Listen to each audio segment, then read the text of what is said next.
everyone, and welcome to my first of many, the first Descendant guide. So we are 2 days away from the official release date of the new free-to-play looter shooter called the first Descendant. Now, what I would like to offer in this video is a guide about the 3 starting Descendants that you can choose from at the start of your journey in this game. I see a lot of people saying that you should get this Descendant first as this will suit your playstyle, but the reality is you will start and pick from 3 Descendant, namely Viessa, Lepic, and Ajax. Descendants like Bunny, Glay, and others are farmable and they don't unlock until you have all the parts needed to craft their blueprints. Well, unless you spend caliber in the market and directly purchase them with real money. This guide is more focused on those people who want to experience the free-to-play side of the first Descendant, and in contrast to others saying that there's only one best starting Descendant. This video will show you the strengths and weakness of each starting Descendant to help you pick which one is suited for your playstyle. So, let us begin with the Grenadier starter Descendant named Lepic. This character is dubbed as a DPS Descendant, but I like to call him a group and nuke powerhouse. Lepic has this insane combo wherein he can group multiple enemies in one area and destroy them with area of effect damage. His first ability is basically a skill wherein you throw a grenade that will damage multiple enemies at once. With power bonuses and modules, you can increase the damage of this skill to insane levels that there's a possibility to one-shot high-level enemies in one throw. Then he got his second ability called Overclock, which increases your skill power and inflicts burn damage to enemies. This is basically a buff, increases the damage, and adds heat element to your first and ultimate ability. This skill should be up all the time, and you can do this by adding duration modules in your build. Then his third ability is the grouping skill that allows you to pull target in one spot like a vortex, so you can easily kill them with either your first or ultimate ability.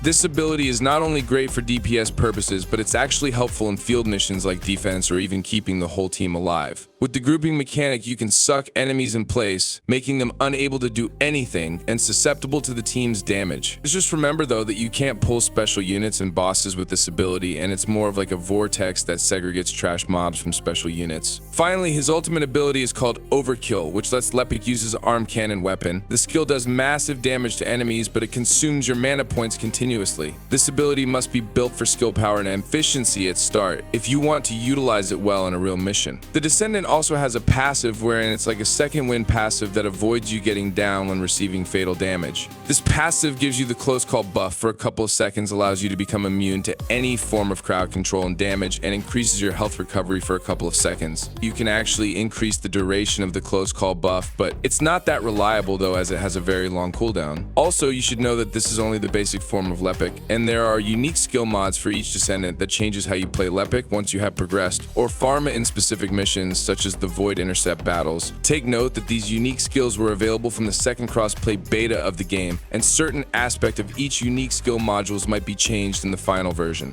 Basically, Lepic has 4 unique modules, and I don't know if the developers will still go with this, but the ultimate version of the character also has 2 unique skill modules during the crossplay beta. For the normal variant, you can choose from increased gain, nerve infiltration, power unit change, or the regenerative braking module. The increased gain module is perfect for those players who love using the overkill ability of the Descendant, as it removes the MP consumption while the ultimate ability is active. It will consume MP per shot, but you also have the chance to regain MP when hitting enemies with a critical hit while using overkill. Then there's the nerve infiltration skill that removes the burn effect of overclock, but instead it will give you weaken regeneration. This skill module is very effective in scenarios like the Devourer boss fight and Void Intercept mission. In the boss fight, there is a stage wherein the boss will regenerate health, and this module is very useful to counter that regeneration. Also, I like the power unit change module during the crossplay beta, since it turns Lepic into a budget glee that increases his weapon damage. And finally, you can also choose to use the regenerative braking augment that removes the close call passive and turn it into something that allows you to recover MP after using a skill. This module is highly effective in field missions like defense, as it allows you to continuously spam your abilities against horde of incoming enemies. Now, there are also unique skill modules for the ultimate version of Lepic, and these are the explosive stacks in the Firearm Master. The former allows you to charge your grenade up to 3 times, increasing the damage of a charged up grenade throw. The latter removes the close call effect passive and turns it into something that buffs your skill range after reloading and increases your skill power after swapping weapons. While these augments are good, I still prefer the augments of the normal Lepic, as they are not just just fun but also effective in real missions. Basically, Lepic is not just a starting Descendant, but can be turned into an endgame monster once you have farmed some of his unique skill modules in the game. He may start good in field missions and slow in void intercept missions, but progressing through the game and getting the right modules and skill modules can drastically change the way you play Lepic. By the way, another quality that I like about Lepic is that he's on the middle ground when it comes to survivability. The Descendant has decent stats, backed up with good crowd control and damage to not just help the team, but sometimes complete missions solo.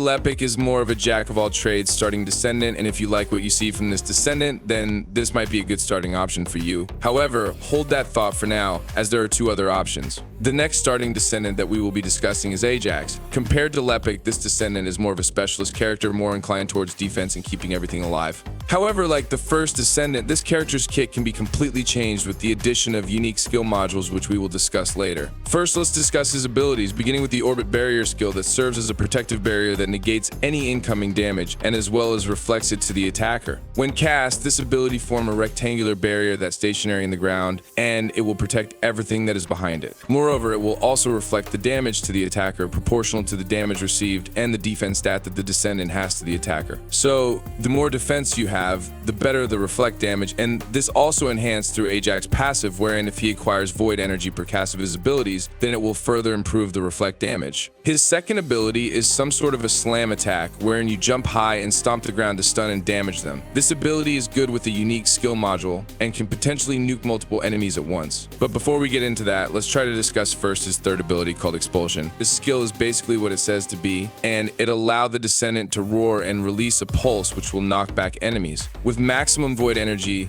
the expulsion damage, and as well as its range will be better. Now, Ajax's ultimate ability is more like Destiny 2's Titan, or even Warframe's Frost Snow Globe that creates a dome that protects all allies inside it. How much health the barrier have depends on the defense and health stats of Ajax, and the good news is, while inside the dome, your weapon damage is increased if you have used the enhanced version of the ability. Judging all of his abilities, Ajax is truly a tank and support Descendant. Also, his passive allows you to enhance his abilities, and most of the time, you will see yourself casting his abilities frequently to get void energy to enhance his next skill cast. Aside from that, he also have insane unique skill modules that makes him not just a tank, but a good damage dealer against multiple enemies. During the crossplay beta, the Descendant has 4 different unique skill modules, namely Body Enhancement, Matrix Recomputation, Void Barrier, and Void Charge. The Body Enhancement module removes the void energy passive, and this may seem detrimental to the character, as most of his abilities rely on the void energy to be enhanced, but this module turns the Descendant into an insane tank, as it doesn't just give defense proportional to your health value, but it also gives you energy shield, which is another layer of defense on top of your health values. The second unique module gives you a more supportive role, as it will give your allies a buff called Defense Simplification that grants defense boost to them. When at max void energy, it also gives a buff called Shield Diversification that grants energy shield to all allies. If you are going for a more supportive role with this Descendant, then this skill module is perfect for Ajax, especially if your team wants to go on endgame missions to deal with hard-hitting enemies. The third unique module is kind of interesting and makes your first ability more effective. If you have played Warframe, then know about Volt's Electric Shield, then this is what the module does to the Descendant's first ability. It allows you to move the protective shield, and the best part is, the reflective damage will always hit the attacker, and there is a build wherein you can make the Descendant a reflect monster with the right build setup and this unique skill module.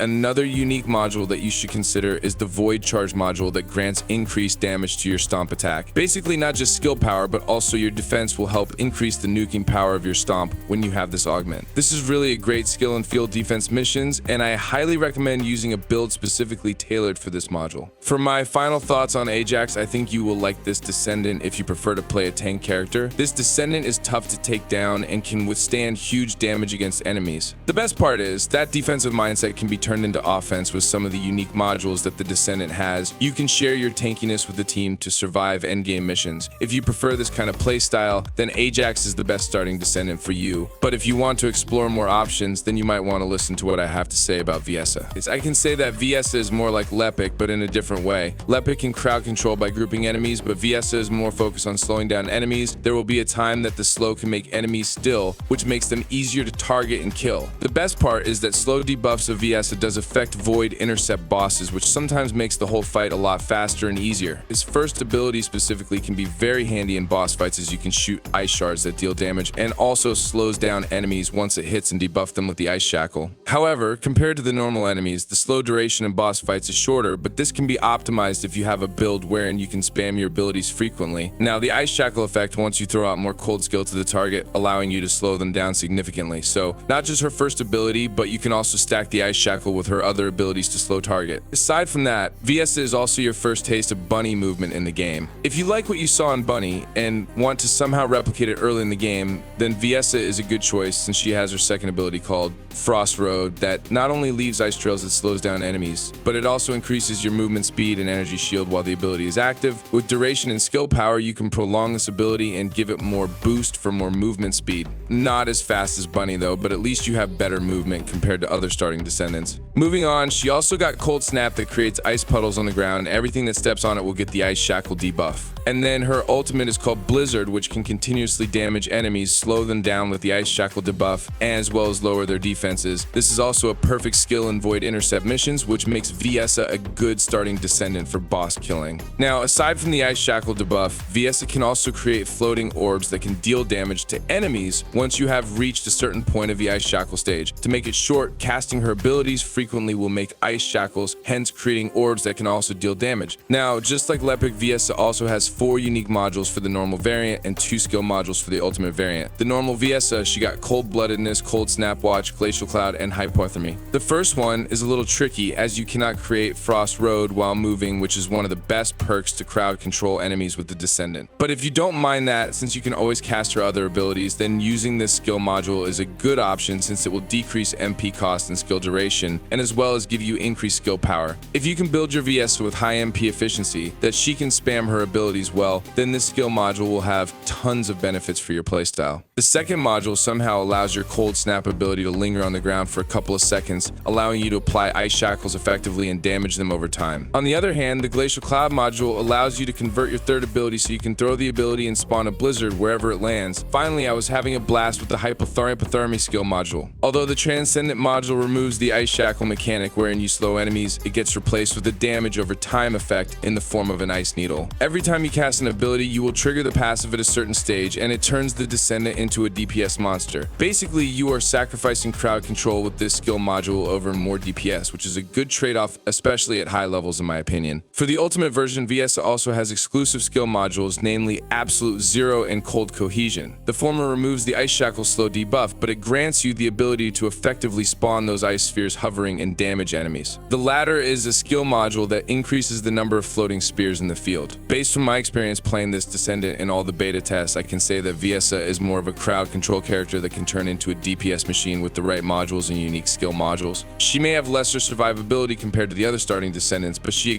makes up to it with crowd control and DPS, not to mention that she also got mobility, so if you like a more offensive playstyle, then I think that you will love Viessa. Finally, I would like to add a bonus in terms of increasing the power of your starting Descendant. Now, if you check out each ability of the Descendants, then you'll notice that they are labeled with something like Singularity, Modular, Chill, Fusion, or something else. Now, it would be much better if you equip a reactor that has this characteristic so you can increase the skill power of that particular skill you want to use all the time from your Descendant. Skill cooldown modifiers are also great, and there are even modifiers that reduce skill cost, which is handy if you like spamming abilities. And lastly, if you are choosing a reactor, try to also equip one of the required weapon types so you can meet all optimization condition and further increase the effectiveness of your skills. So that's all about it. I hope that this video will somehow help you choose your starting Descendant. Before leaving, please help us with the YouTube algorithm by simply liking the video and sharing it with your friends. Don't forget to subscribe if you want to check out more of the first Descendant videos in the future from us. Thank you so much for watching, and we hope to see you again in our next video. Squad Leader, signing off.